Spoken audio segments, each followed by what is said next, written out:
баягы бузулуп кеткен аялды алсам болобу деген суроолор бар го. Же кээ биркилер бузулуп кеткен аялды алып окутуп алсаң жакшы. Ойлогоңуздар да, мен бул ишти кылбайм, болду дебей. Күнөө кылбай коюш мүмкүн эмес. Көнүмүш адатка айланып кеткен биздин жаштарыбыз, биздин чоңдорубуз, катта кишилер деле, башкалар деле ойнош болуп кеткен. Ошондой өзүнө окшогон түгөнгөн конченый зынакор эркекке гана тиет. Жамаат, бүгүнкү сиздер менен сүйлөшүп отурган темабыз тооба жөнүндө. Тооба деген сөз Аллах Таалага кайтып баруу деп которулат. Биздин тилге которгондочу. Истигфар деген сөз Аллахтан кечирим суроо дейт. Кээде бул тема сүйлөнгөндө истигфар анан тооба деп келет. Экөөнүн маанисин чечип алыңыздар дедик да. Эмнеге сөздүн башында Аллах Тааланын аяты менен баштайбыз. Аллах Таала Хижр сүрөсүнүн 49-аятында Набби ибади анни анал гафурур рахим ва анна азаби хуал азабул алим деп айтат. Менин пенделериме айтып койгула, кабар бергиле, чындыгында мен кечиримдүүмүн жана ырайымдуумун. Жана менин азабым да билип койгула, менин азабым өтө оорутуучу, оор болот деп айтат. Бул аят неге түшүндүк берет? Күнөөкөр болсоңор, кыжалат болбогула, күнөөнү токтотуп шыр Аллах Таалага кайткыла. Анткени Аллах Таала өзү айтып атат, мен кечиримдүүмүн деп айтат. Аллах Таала кечиримдүү. Ал эми тооба кылбай жүргөн адамдарга Аллах Таала менин азабым өтө катуу деген. Ошондуктан бүгүнкү темабыз Аллах Таалага тооба кылыш, кечирим суроо жөнүндө болот. Суроо келиши мүмкүн. Мечитке жакшы адамдар келет да. Бул жерде ким күнөө кылат эле? Ушуну хутбада кылбай койсогон боло берет эле. Жанагы интернетке чыгарып аткан баяныңызда кылсаңыз болот. Күнөөкөрлөрдүн баары ошо жерде отурат деген ой келбесин. Анткени биз күнөөкөр пенделербиз, туугандар. Пайгамбарыбыз айткан, эгер силер күнөө кылбасаңар, Аллах Таала башка коомду алып келет, алар күнөө кылат, тооба кылат. Күнөө кылбай коюш мүмкүн эмес. Болгону ушу күнөөнү моюнга албай коебуз биз, же? Ушу кудуп аппакпыз да. Таза жүрөбүз. Ошого өзүңүн катаңы өзүң билип алыштагы Аллахтын берген чоң неаматы. Эгер адам биз өзүбүздүн күнөөлөрүбүздү сезе алганыбызда, жаныбыздагы адамдардын биринин дагы күнөөсү бизге көрүнбөй калат эле. Ар ким өзү менен өзү алек болуп калат эле. Мен башка адамдар кандай көрүнөт эле? Булар күнөө кылган эмес. Көрүнүшүнө жалаң эле соо ишти кылтат. Мен эле аркада калып кеттим деген ой болот эле. Бирок тетирисинче бирөөлөрдүн эле күнөөсүн көрө берген адам өзүнүн күнөөсүн көрбөйт. Аппак да ал адамчы. Неге аппак болот? Шайтан ушинтет да. Сен жакшысың, сен эң жакшысың деп. Ошого душманга биз алданбайлы, шайтан ушинтип алдайт. Анан напсиге дагы ушундай. Ак болгун келе берет да, таптаза болгун келе берет. Себеби азыр көчөгө чыгып кимдир бирөөнө, сен мында катаң бар десе, жини келе алат бир сырачы. Мындай көптү көрүп, мындай кургазор бар адамдарга майлем бары ката кылат деп оңдоп кеткен адам болбосо, ыйманы бар адам өзүнүн моюнга албаса, көпчүлүгү чычалайт. Ошо чычалаганда проблема бар. Пайгамбарыбыз айткан, чычалаган кимден чычалайт? Текеберликтен күнөөлөрдү моюнга албай чычалайт да. Жүрөгүндө кыпындай дагы текеберлиги бар адам бейишке кирбейт деген. Ошого таразаны коелу иншалла. Адам алейхиссалам билесиздер, күнөөнүн башы каяктан башталган? Биздин атабыз Адам алейхиссаламга бейишти берди дагы, бир эле даракты тыйды. Бирок ушул жерден бир айтайлы. Бул окуяны көп көрөбүз да, неге пример бул? Куранда көп жолу келет да. Адам атабыз тек кой өрбөптүр да, ушу бейиште жашаганда бизде жашамакпыздан мурас калды дегенчи. Жок туугандар, Адам алейхиссалам ката кылды, бул анык. Жана тооба кылды. Ушу жөнүндө сүйлөшөбүз. Бирок бизге дагы ошо нерсе берилгенде биз ham ушуну кылат элек да. Аз көрүп атпайбызбы? Токчулукта биз шок болуп баштадык да, олугупчу. А кыйынчылык убактарда көбүрөөк мечитке байланган күндөр болгон. Байкасаңыздар, токчулукта мага ушундай кылабы экен, ол ким экен деп туруп, Алла Тааланын шариатын унутуп, кээде дебелегенге өтүп кетилди. Ката эгер кадыры жок кылып бизге бейишти Алла Таала берип койгондо биз ham ошол кылат. Ар бирибиз, мына сиз, мен, башкалардын бардыгычы. Эми мына дүйнөдө биз сыноодон өтүп атабыз, жакшылык менен өтүп кетейли. Эми сыноодон кийин бейишке барса, Эгер бейиште бир дарак эмес 10 даракты тыйса да биз жакындабайбыз. Анткени зорго жеттик да. Аллага шүгүр кылыш керек, дагы мүмкүнчүлүк берди.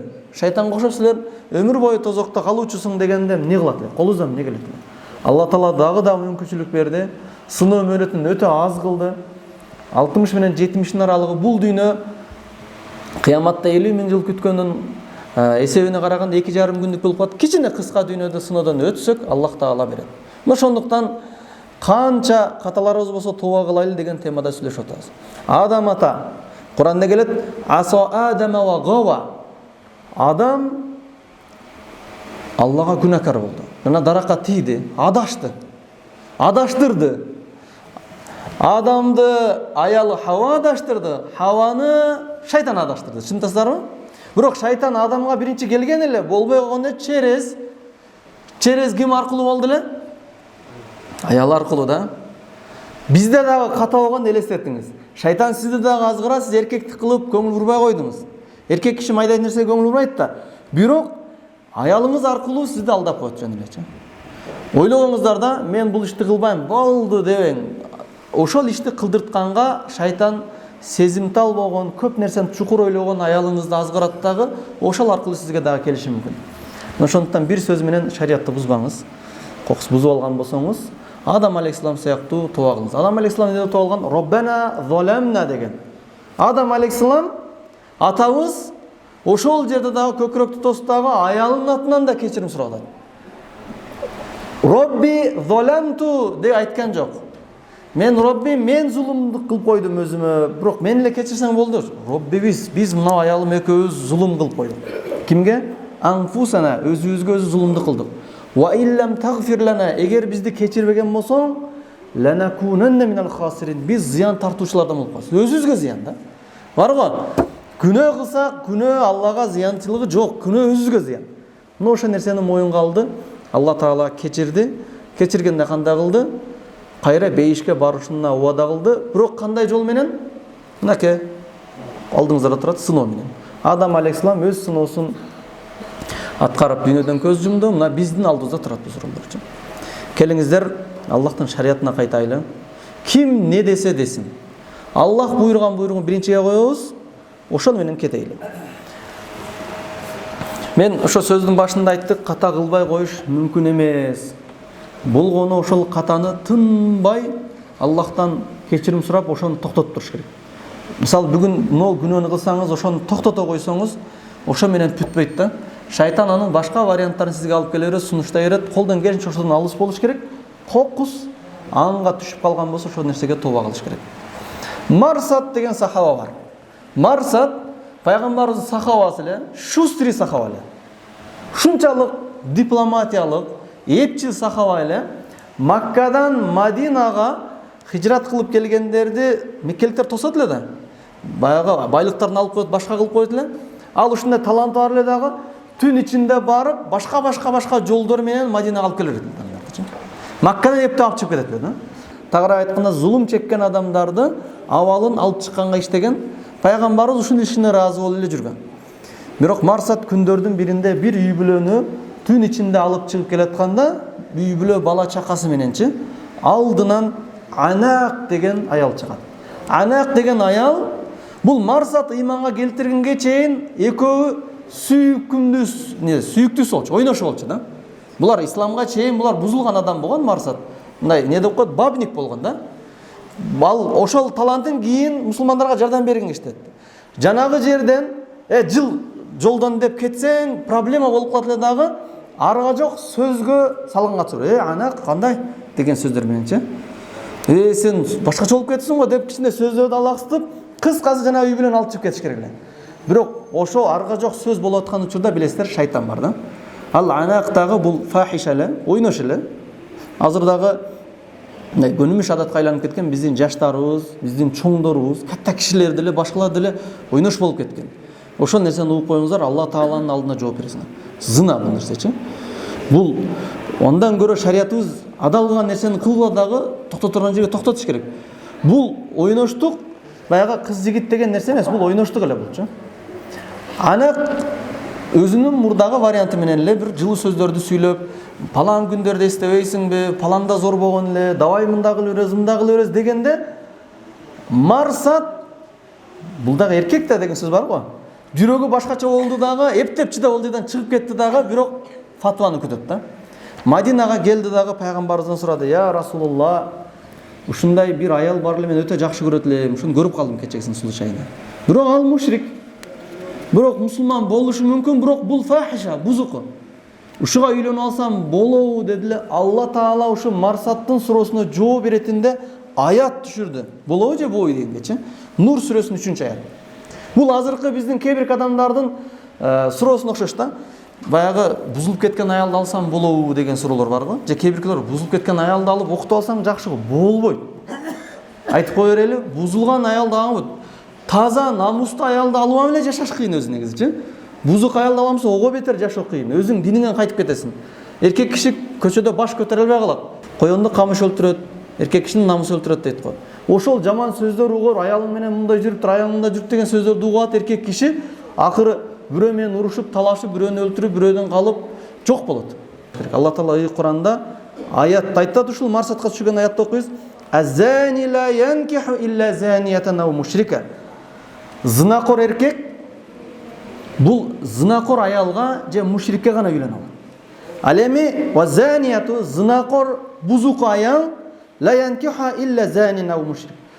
Ошондой өзүнө окшогон түгөнгөн конченный зынакор эркекке гана тиет. Зынакор фахиша бузук аял бузук эркекке гана тиет.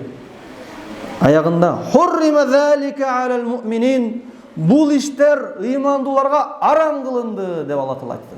Ошондуктан бузулса майли деп үйлөнөм деп аткандар таштаңыздар.